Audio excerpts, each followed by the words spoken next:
요한계시록 4장 1절부터 11절까지 제 성경으로 신약 403페이지에 있습니다.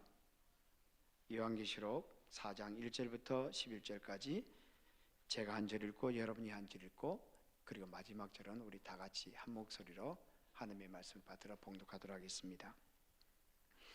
이 일 후에 내가 보니 하늘에 열린 문이 있는데 내가 들은 바 처음에 내게 말하던 나팔 소리 같은 그 음성이 이르되 이리로 올라오라. 이후에 마땅히 일어날 일들을 내가 내게 보이리라 하시더라.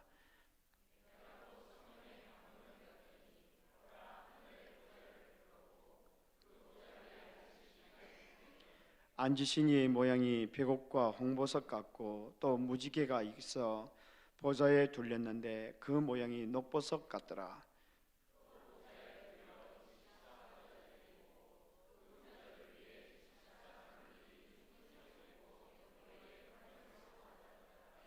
보좌로부터 번개와 음성과 우레소리가 나고 보좌 앞에 켠 등불 7이 있는데 이는 하나님의 7 영이라.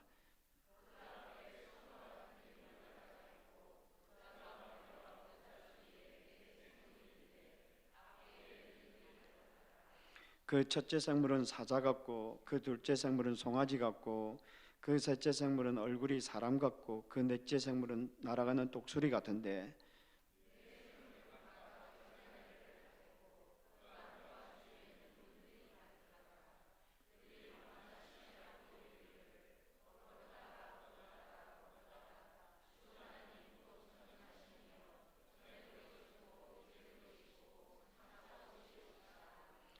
그 생물들이 보좌에 앉으사 세세토록 살아계시는 이에게 영광과 존귀와 감사를 돌릴 때에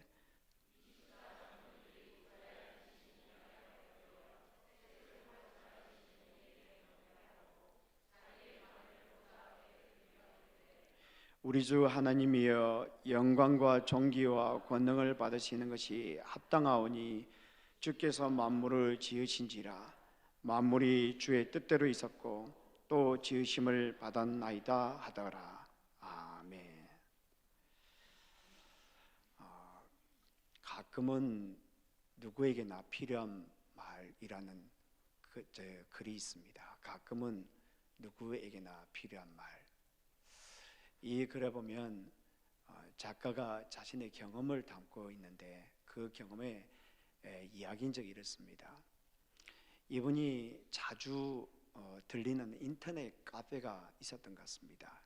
근데 그 카페는 그냥 서로 아름아름 그냥 아는 사람들끼리 모여서 이렇게 이루어져 있는 그런 카페인데 그래서 자신의 개인적인 이야기까지 나눌 수 있는 그런 인터넷 카페였던 것 같습니다. 근데 어느 날 하루는 특이한 사연을 읽게 됩니다. 이 주인공의 누나가 자기 남동생을 위하여 올린 글이에요. 그 남동생이 얼마 전에 이혼을 했는데 매일 술만 마시면서 삶의 의욕을 잃어가고 있다는 것입니다. 그 이유는 이분이 어떤 일 때문인지 모르겠지만 빚을 지게 되었던 것 같습니다. 그래서 그 빚을 갚고 싶어서 대리운전도 하면서 이렇게 그 투잡을 뛰기도 하고 이렇게 노력을 했는데도 불구하고 끝내 그 이혼에 이르게 되었다는 것입니다. 그래서 이분이 마치 인생에 실패한 사람처럼 상실과 고통을 벗어나지 못한 동생이 위험해 보인다고 하면서 자기 동생에게 용기를 주는 메시지 문자를 좀 보내달라고 그렇게 요청을 한 것입니다. 이분이 이것을 읽고서는 그 머릿속에 떠나지 않는 것입니다. 그 마음이 이해가 되기도 하고 또 한편은 이분이 빨리 그 어려움에서 극복해 나갔으면 좋겠다 그런 생각들을 이제 계속 그런 머릿속에 생각이 드는 것입니다. 그래서 용기를 내어서 일주일쯤 지났을 때 그분에게 용기를 내서 문자 하나를 보냈습니다. 당신은 좋은 사람입니다. 그렇게 문자를 보냈습니다. 며칠이 지났습니다. 근데 새벽에 어느 새벽에 그 답장이 왔는데 그분이 답을 보내오기를 죄송하지만 그 메시지 한 번만 더 보내주실 수 있습니까? 그렇게 보내왔다는 거예요. 아니 지금 보낸 사람이 누구인지도 묻지도 않고 그 메시지를 다시 한 번 더 보내달라는 거예요. 아니 그럼 못 보내줄 이유가 어디 있겠습니까? 그렇죠? 그래서 이분이 한 번 더 보내주었다고 합니다. 그래도 아무런 반응이 없었습니다. 그래서 며칠 후에 다시 한 번 더 보냈습니다. 당신은 참 좋은 사람입니다. 그리고 나서 이분은 까마득히 잊어버리고 있었는데 어느 날 답글이 온 것입니다. 그 답글에 제과점에서 이용할 수 있는 상품권이 들어있었다고 합니다. 그러니까 이분이 그 자기의 격려를 받아들였다는 뜻이겠죠. 그래서 이분이 다시 답을 보냈다고 합니다. 당신은 확실히 좋은 사람이군요. 이 이야기를 하면서 이분이 이렇게 글을 마무리 짓고 있습니다. 살다 보면 누구나 어려운 순간들을 맞이합니다. 모양새는 다르지만 숨이 턱까지 차서 하루도 더 살 수 없을 것 같은 순간들이 있습니다. 아무리 벗어나려고 발부둥 쳐도 힘이 달리고 누구에도 말하지 못한 채 어둠 속에서 혼자 눈물을 쏟아야 하는 순간들이 있습니다. 그때 필요한 것이 따뜻한 말 한마디가 아니겠습니까? 따뜻한 말 한마디. 우리는 따뜻한 말을 하는 것을 절대 아끼지 말아야 합니다. 절대 아끼지 말아야 합니다. 어떤 사람은 그렇게 생각합니다. 내가 이 따뜻한 말을 하면 저 사람이 스포일 될 것이라고 생각하는 사람들이 있어요. 그런 걱정할 필요 없어요, 여러분. 어떤 사람 제가 읽은 기억이 정확하게 안 나는데 자녀들에게 책망을 하나 하려면 칭찬을 수십 번 해야 한답니다.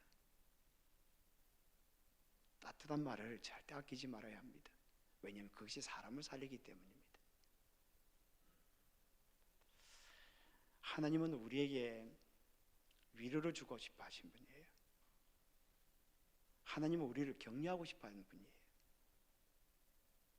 오늘 우리가 읽은 이 본문 요한계시록 4장 1절부터 11절의 이 말씀이 우리에게 그것을 잘 보여주는 것 같아요. 오늘 본문 1절에 보면 이렇게 되어 있죠. 이 일 후에 내가 보니 하늘에 열린 문이 있는데 내가 들은 바 처음에 내게 말하던 나팔 소리 같은 그 음성이 이르되 이리로 올라오라. 이후에 마땅히 일어날 일들을 내가 너에게 보이리라 하시더라. 여기 나오는 이 일후라고 하는 것은 우리가 지난주에 함께 살펴보았던 요한계시록 1장의 내용입니다. 요한계시록 1장에 보면은 이 사도 요한이 이 예수님의 영광스러운 모습을 보게 됩니다. 그 이후에 자기가 보았던 것을 7 교회에게 보내라는 그 하나님의 메시지를 듣게 됩니다. 그 일 후에 일어난 일이 바로 요한계시록 4장입니다. 그렇다면 이것은 바로 교회들에게 보내는 이 메시지가 담겨져 있다는 거예요. 로마 제국의 핍박과 그리고 박해 속에서 극도의 극심한 고통 가운데 있었던 그 교회들에게, 그 성도들에게 보내고 싶어하는 이 메시지가 이 안에 담겨져 있다는 거예요. 하나님께서 이 메시지를 통하여 교회에게 그리고 성도들에게 어떤 메시지를 주고 싶어 하실까요? 또 무엇을 통하여 위로해 주고 싶어 하실까요? 우리가 첫째 기억해야 될 단어는 무엇인가 하면 통치입니다. 통치라는 거예요.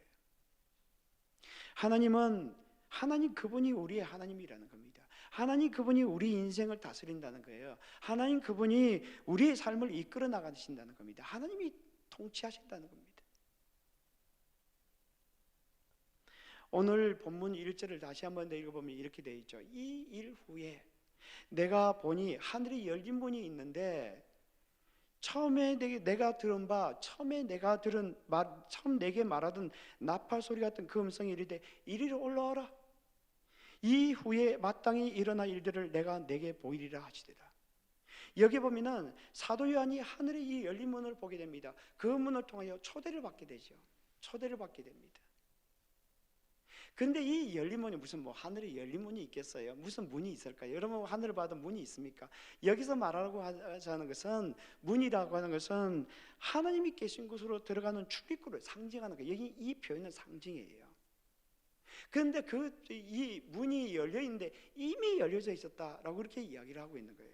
그래서 그가 그 문을 통하여 하나님 나라에 들어봤는데 그곳에서 하나님을 보게 됩니다. 그런데 여러분 사도 요한은 평생 하나님을 신실하게 믿었던 사도였습니다. 그리고 그는 하나님과의 동행을 가장 강조했던 사도였어요. 여러분 이 사도 요한이 쓴 이 서신서나 복음서를 읽어보면 다른 어떤 복음서보다도 저자들보다도 하나님과의 동행을 강조했던 사람입니다. 여러분 우리가 하나님의 나라라고 하는 것은 하나님의 나라라는 것은 하나님의 나라에만 우리가 그곳에 가는 것이 아니라 지금도 우리가 하나님의 나라를 누리고 있는 것입니다. 그런데 어째서 사도 요한은 이렇게 하늘로 초대했을까요? 그리고 어째서 그곳에서 하나님을 그 보좌에 계신 하나님을 보게끔 했을까요? 오늘 본문은 그 이유를 설명하고 있지 않아요. 다만 하나님이 계신 것을 보여줄 뿐입니다. 하나님이 계신 것을 보여줄 뿐입니다. 그렇다면 사도 요한이 이렇게 말하고 있는 것입니다. 예수님께서 저에게 하늘로 올라오라고 하셨습니다. 그런데 저는 그곳에서 보좌에 계신 하나님을 보았습니다. 그것은 이제까지 보았던 것과 전혀 다른 것이었습니다. 여러분 그렇습니다. 하나님을 보게 되면은 세상이 다르게 보입니다. 여러분 하나님을 보게 되면은 우리가 살아가는 삶이 다르게 보인다는 거예요. 이것이 당시 극도의 핍박 가운데 있었던 성도들이 주는 교훈이 무엇이었을까요? 여러분이 그 당시에 살아갔던 이 성도들은 그냥 단순한 삶이 아니라 그들은 예수 그리스도를 믿는다는 것 때문에 다른 것도 아니에요. 예수님을 믿는다는 것 때문에 핍박을 받았고 심지어는 죽음을 각오해야 되는 그런 사회 속에 살아갔던 사람들이었습니다. 그들은 많은 질문을 가지고 있었을 것입니다. 내가 예수님을 믿는다고 하는데 아니 다른 것도 아니고 내가 예수님을 믿는다고 하는데 그 예수님을 믿는다는 것 때문에 내가 왜 죽어야 되느냐? 왜 우리가 이런 고통을 당해야 되냐? 그런 질문들이 있었을 것입니다. 그런 상황 가운데 있던 사람들에게 성도들에게 절대 조급해하지 말라라고 그렇게 말하고 싶어하는 것입니다. 낙심하지 말라는 것입니다. 대신 하나님의 눈으로 멀리 바라보라는 것입니다. 그럴 때에 나중에 되어서야 훗날 분명히 알게 될 것이라는 것입니다. 왜 그런 일이 일어났는지, 왜 내가 그런 환경 속에 있어 있는지 그때 밝히 올 때가 알게 될 때가 온다는 것입니다. 그 자리에 있으면 보이지 않는다는 거예요. 하늘에서는 보인다는 겁니다. 하늘에서. 제가 처음에 미국에 올 때만 해도 내비게이션이라는 것이 없었어요. 아마 오신 분들은 뭐 다 한국에서도 그렇겠죠. 내비게이션이 없었습니다. 그래서 아틀라 맵이라는 거 그거 하나 붙들고 그거 찾아가면서 그렇게 온 곳을 다녔습니다. 그러니까 무슨 일이 일어나는지 모르는 거예요. 근데 내비게이션 따라가면 얼마나 좋아요, 그죠? 지금 다 알고 있는 거예요. 우리가 일어난 일들을 우리는 다 알지 못합니다. 다 알지 못합니다. 다만 하나님의 눈으로 볼 때 나중에 있어야 그것을 깨닫게 된다는 것입니다. 여러분 요셉을 보십시오. 창세기 45장에 보면은 요셉이 자기 형들과 만나는 그런 장면이 묘사되고 있습니다. 요셉이 자기 형제들을 다시 만났을 때 그 앞에서 그의 마음대로 주체하지 못합니다. 그래서 통곡을 하면서 그의 형들에게 이렇게 이야기를 합니다. 당신들이 나를 이곳에 팔았다고 해서 근심하지 마소서, 한탄하지 마소서. 하나님이 생명을 구원하시려고 나를 당신들보다 먼저 보내셨나이다. 요셉이 그렇게 이야기를 하고 있습니다. 하나님이 나를 당신들보다 먼저 보내셨다 이렇게 말을 하고 있습니다. 그 누가 보냈나요? 형들이 보냈죠. 사실은 형들이 그냥 보낸 것이 아니고요, 돈을 주고 팔았습니다. 아니 어느 형들이 동생을 돈을 주고 파는 것입니까? 그리고 그가 그곳에 가서 구사일정을 어느 곳에 가서 일을 하게 됐는데 그곳에서 억울한 일을 당해서 그가 감옥에 갇히기까지 했습니다. 요셉이 얼마나 마음에 분통이 막 속이 터지겠습니까? 그런데 요셉이 그의 형들 앞에서 이렇게 이야기합니다. 하나님이 나를 당신들보다 먼저 보내셨나이다. 요셉이 형들의 얼굴을 딱 보는 순간 그때 알게 된 거예요. 그때 알게 된 거예요. 하나님께서 왜 나를 이곳에 보내셨는지 그걸 알게 된 거예요. 우리는 가끔 그런 생각들을 하죠. 왜 우리가 이 자리에서 한 공동체를 이루고 있는지 나중에 알게 될 것입니다. 우리가 왜 저 목사를 만나서 같이 신앙생활을 했는지 나중에 알게 될 거예요. 누군가가 이렇게 찬송을 했습니다. 수많은 내 계획 위에 왜 구름이 덮였는지, 왜 내 노래가 그쳤는지 그날 되면 이해하리. 내 원하던 모든 것이 왜 이루지 못했는지, 왜 내 희망 깨졌는지 높은 데서 이해하리. 내 손잡은 주 믿고서 험악한 길 다갈 동안 늘 힘있게 찬송하면 훗날 그 뜻 이해하리. 지금 말고 훗날의 말입니다. 지금 말고 훗날의 말입니다. 그때까지 잘 인내하며 전진해 나가는 저와 여러분이 되기를 주님의 이름으로 축복합니다. 그런데 왜 하나님께서 사도 요한에게 하나님의 보좌를 보여주셨을까요? 하나님은 무소부재하신 분입니다. 하나님께 무슨 보좌가 있겠습니까? 하나님이 무슨 보좌 같은 데 머물러 계시는 분이겠습니까? 하나님은 공간에 머물러 있을 분이 아닙니다. 그런데 왜 하나님은 이 보내면 왜 하나님은 이 보좌에 계신 분이라고 소개를 하고 있을까요? 이 보좌라고 하는 것은 그 당시에 이 통치의 상징이었습니다. 그렇다면 이 하늘의 보좌에 앉아 계시는 이것을 통하여 무엇을 말씀해 주고 싶어 하는가 하면 이 세상을 통치하는 것은 로마 황제가 아니라는 것입니다. 이 세상을 통치하는 분은 바로 하나님이라는 것입니다. 그분이 우리의 인생을 인도해 나가신다는 겁니다. 여러분 8절을 보십시오. 이렇게 되어 있습니다. 내 생물은 각각 6날개를 가졌고 그 안과 주위에는 눈들이 가득하더라. 그들이 밤낮 쉬지 않고 이르기를 거룩하다 거룩하다 거룩하다. 주 하나님 곧 전능하신 이여 전에도 계셨고 이제도 계시고 장차 오실 이시라. 여기 지금 내 생물을 소개하고 있는데 이 내 생물에 대하여 이 내 생물이 누구인지에 대해 여러 가지 이야기들이 분분합니다. 그런데 일반적으로 피조물이라고 그렇게 이야기를 합니다. 그런데 이들이 놀이하는 내용들을 보면은 여기 두 가지 특징을 볼 수가 있는데, 하나는 보좌 위에 계신 분을 가리켜서 주다 이렇게 부릅니다.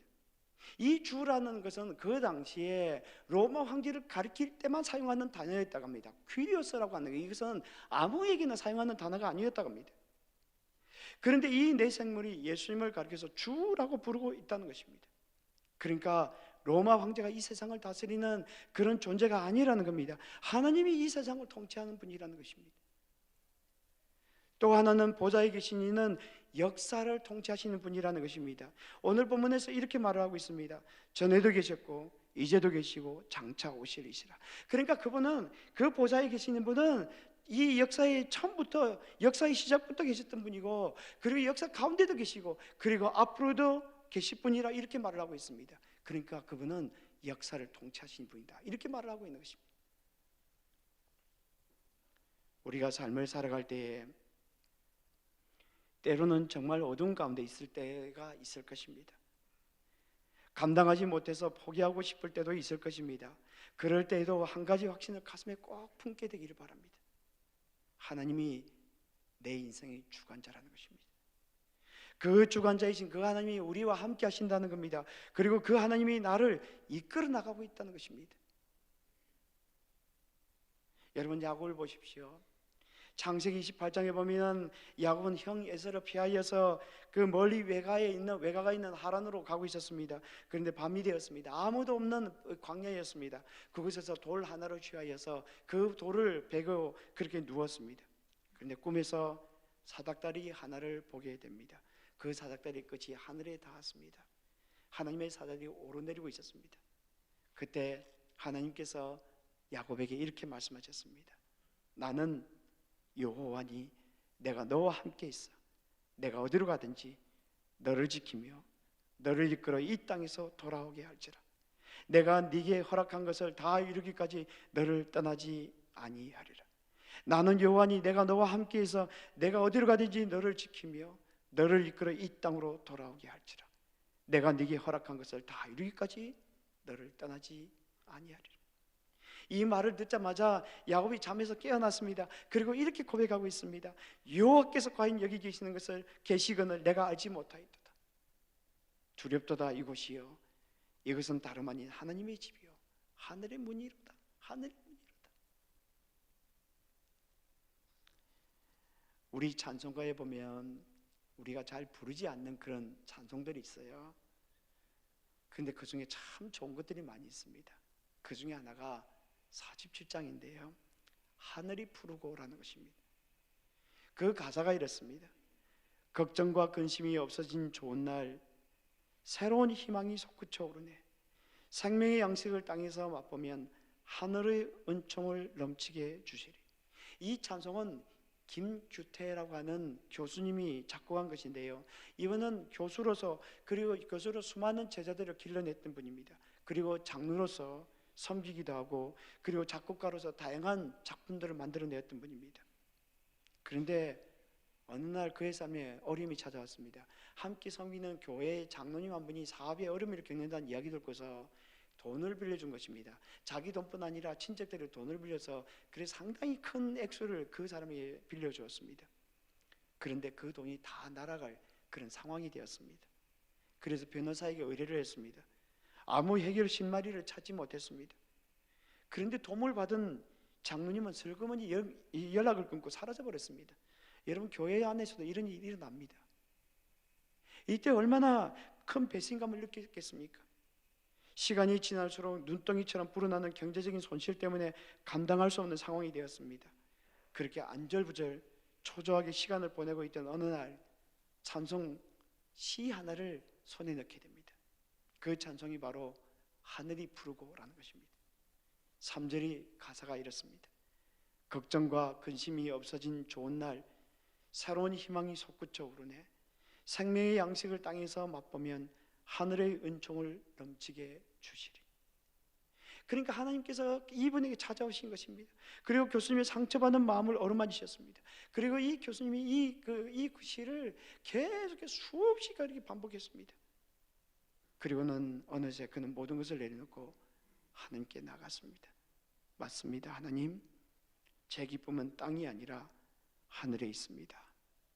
맞습니다. 하나님, 제 기쁨은 땅이 아니라 하늘에 있습니다.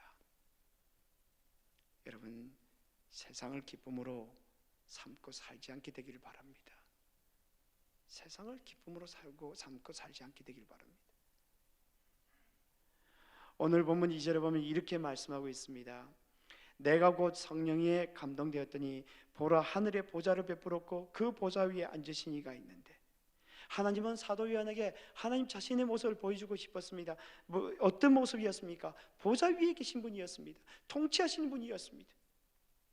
그래서 우리의 삶을 가운데 함께 하시며 우리를 인도해 나가시는 분입니다. 그분을 보여주고 싶었던 것입니다. 둘째로 우리가 기억해야 될 단어는 창조라는 것입니다. 첫 번째 우리가 기억해야 될 단어는 통치라는 것입니다. 두 번째 우리가 기억해야 될 단어는 창조라는 것입니다. 오늘 본문 10절과 11절을 보십시오. 이렇게 되어 있습니다. 24장로들이 보좌에 앉으신 이 앞에 엎드려 세세토록 살아계신 이에게 경배하고 자기의 관을 보좌 앞에 드리며 이르되, 우리 주 하나님이여, 영광과 존귀와 권능을 받으시기에 그것이 합당하오니 주께서 만물을 지으신지라. 만물이 주의 뜻대로 있었고 또 지으심을 받았나이다 하더라. 여기 보면은 24장로들이 나오는데, 이 24장로들은 성도들을 대표하는 존재를 상징한다고 봅니다. 그런데 그들이 경배하였다, 그들이 예배하였다, 이렇게 말을 하고 있습니다.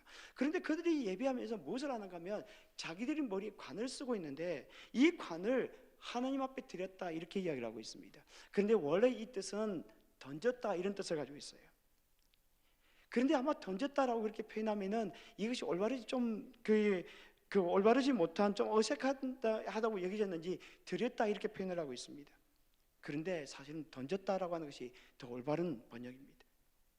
왜냐하면 여기서 던졌다라고 하는 것은 그냥 무례한 표현이 아니고요, 당시 금관을 던지는 행위는 정복당한 왕이 정복을 한 왕에게 보이는 모습이었다고 합니다. 그렇다면 오늘 본문은 이렇게 말을 하고 있는 것입니다. 24장로들이 하나님 앞에 엎드렸습니다. 그리고 그들은 하나님께 예배를 드렸습니다. 그런데 그들이 예배를 드리면서 자신들이 가지고 있는 가장 아름다운 멸관을 드렸습니다. 그러면서 하나님이 그들이 왕이라고 고백하고 있습니다 라고 말을 하고 있는 것입니다. 또 하나 24장로들이 금관을 드리면서 창조주 하나님을 찬송하고 있다는 겁니다. 오늘 본문에 보면 이렇게 되어 있습니다. 이르되, 우리 주 하나님이여, 주께서 만물을 지으신지라. 만물이 주의 뜻대로 있었고 또 지으심을 받았나이다 하더라. 여기서 하나님을 부를 때에 이 장로들이 노래를 부르고 있다 이렇게 말을 하고 있는데 이렇게 말을 하고 있습니다. 우리의 참된 왕이신 하나님, 하나님은 창조의 하나님이십니다. 그래서 당신의 뜻대로 우리의 삶에 새로운 일을 행하시는 분입니다 라고 그렇게 말을 하고 있는 것입니다. 어려운 삶 가운데 있습니까? 예배하게 되기를 바랍니다. 기대감을 가지고 창조주 하나님께 예배할 수 있게 되기를 바랍니다. 그러면 하나님께서 우리의 삶 속에서 새로운 일들이 이루어 나가실 것이라 믿습니다. 우리가 풀 수 없는 그런 문제가 있습니까? 하나님 앞에 엎드려 찬송할 수 있게 되기를 바랍니다. 그러면 하나님은 우리의 삶 속에서 우리가 전혀 알지 못하는 그런 역사를 일으켜 나가실 줄을 믿습니다. 여호사밧을 보십시오. 역대하 20장에 보면은 모압과 암몬 연합군이 유다 나라를 쳐들어왔습니다. 그때 여호사밧이 두려웠습니다. 그래서 온 백성들이 금식을 선포했습니다. 그리고 하나님께 같이 기도했습니다. 그리고 나서 무엇을 했는지 아십니까? 군대를 조직했는데 그 군대를 조직하면서 노래하는 자들을 선택했습니다. 그리고 그들에게 예복을 입혔습니다. 그리고 군대 앞에서 행진하게 했습니다. 그리고 그들로 찬송하게 했습니다. 그러면서 이렇게 찬송합니다. 여호와께 감사하라. 그의 인자심이 영원하도다. 그러니까 매 군대 앞에 성가대를 세웠던 것입니다. 하나님을 찬양하는 찬양대를 세웠던 것입니다. 여러분, 이런 군대가 어디에 있습니까? 그런데 어떤 일이 일어났는지 아십니까? 성경이 이렇게 말을 하고 있습니다. 이 노래와 찬송이 시작될 때에 여호와께서 복병을 두어 유다를 치러 온 암몬 자손과 모압과 세일산 주민을 치게 하심으로 그들이 패하였으니, 이 노래와 찬송이 시작될 때에 여호와께서 치게 하심으로 그들이 패하였으니. 여러분, 찬송은 참 중요합니다. 너무 중요합니다. 예배가 너무 중요합니다. 여러분, 성가대 참 중요합니다. 그리고 찬양팀도 참 중요합니다. 그리고 우리 모든 성도들이 함께 하나님 앞에 드리는 이 예배가, 찬양이 참 중요하다는 것입니다. 어떤 찬양 전도사님이 있습니다. 이분의 따님이 티익장애를 앓게 됩니다. 여러분, 티익장애라고 하는 것은 이유도 없이 자기도 알지 못한 가운데 행동을 하기도 하고 그리고 소리를 내는 그런 증상을 말하는 것입니다. 주로 이것은 심리적인 것과 관련이 있다고 그렇게 알려져 있습니다. 그래서 이분이 심리 검사를 받았다고 합니다. 그랬더니 이 아이에게 애정결핍이 있다는 것입니다. 한 번도 떼어놓고 그렇게 길러본 적도 없는데 애정결핍이 있다니 이상하지 않습니까? 그런데 나중에 알고 보니까 자기 자신에게 문제가 있다는 것을 알게 된 거예요. 자기 자신이 착한 여자 컴플렉스가 있었다고 합니다. 게다가 전도사로서 그렇게 사역을 하다 보니까 다른 아이들과 무슨 문제가 있거나 다른 아이들이 이 자기 딸의 물건을 빼앗게 되면은 자기 딸의 편을 들어주는 것이 아니라 이 다른 아이들의 편을 들어주는 것입니다. 그러다 보니까 아이에게 자기 편이 없었던 것입니다. 그때부터 철저하게 아이의 편이 되어주자 그렇게 생각했습니다.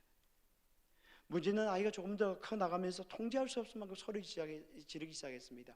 어느 곳으로 가든지 버스에서나 기차를 타고 가나 교회 가나 그렇게 소리를 지르는 겁니다. 그래서 아무것도 하지 못한 채 그렇게 삶을 살아갔습니다. 그런데 이분이 찬양 집회를 하는데 거기서 인도를 하러 가면서 수천 명이 모이는 그런 곳이었는데 그곳에 딸을 데리고 갔습니다. 찬양 집회를 잘 마쳤습니다. 아주 우아하게 내려가려고 하는데 이 딸이 맨발로 그냥 울면서 그 엄마에게 달려오는 것입니다. 이 엄마는 이 찬양 사역자는 감당할 수가 없었습니다. 그래서 울면서 하나님 앞에 그렇게 기도했다고 합니다. 하나님, 저는 언제까지 이렇게 살아야 할까요? 하나님, 못하겠어요. 죽을 것 같아요. 저를 살려주세요.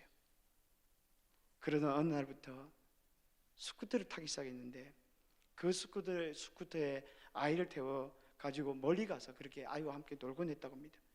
그때 하나님께 기도하면서 간절하게 매달렸다고 합니다. 하나님, 저는 하나님 앞에 목숨을 다 드리고 사역할 수 있지만 이 아이의 삶이 있지 않습니까? 하나님이 이 아이를 불쌍히 여겨주세요. 그렇게 기도를 드린 중에 6개월 만에 완치가 되었다고 합니다. 회복하는 중에 이 아이에게 그림을 그릴 거예요. 그림 치료를 받으면서 처음에 그리게 했는데 이 아이가 나무를 그리면서 온통 빨간색으로 칠했다고 합니다. 그래서 물었대요. 하유라, 나무가 왜 그래?